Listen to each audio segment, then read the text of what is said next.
Il faut bien comprendre que le cycle de 7 ans est un cycle contrasté. On le voit déjà dans l'épisode du rêve de Pharaon dans le livre de l'Exode, dans l'Ancien Testament. Les vaches maigres suivent les vaches grasses.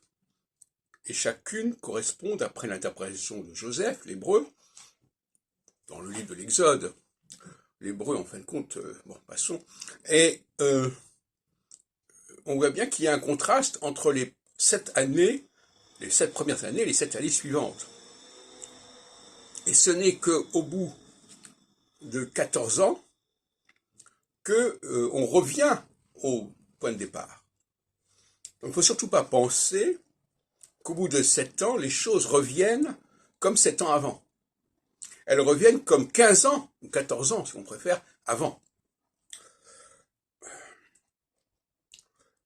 On a l'exemple en politique actuellement entre ce qui s'est passé en 2022 et ce qui s'est passé 7 ans plus tôt, en 2015.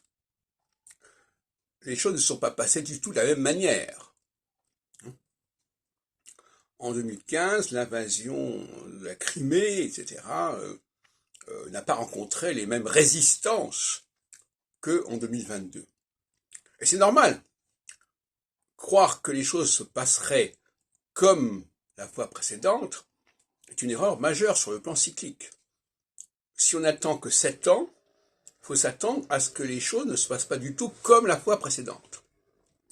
Il faut sauter 7 ans encore pour se dire qu'effectivement, à ce moment-là, ça pourrait recommencer. On a des tas d'exemples que j'ai donnés successivement depuis quelques mois. Au bout de 15 ans, les choses redeviennent à peu près comparables.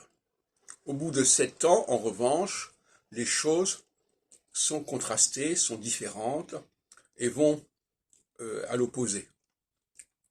À propos d'opposition, je tiens à préciser une confusion qui est très fréquente en astrologie, à savoir que ce qu'on appelle l'opposition 180 degrés, c'est au contraire le retour à la conjonction. Et le carré est bien l'aspect de dissonance, ce qui n'est pas le cas de l'opposition. Et d'ailleurs, c'est assez logique, et je ne comprends pas comment dans les interprétations de thèmes, on mette l'opposition comme un aspect dissonant au même titre que le carré.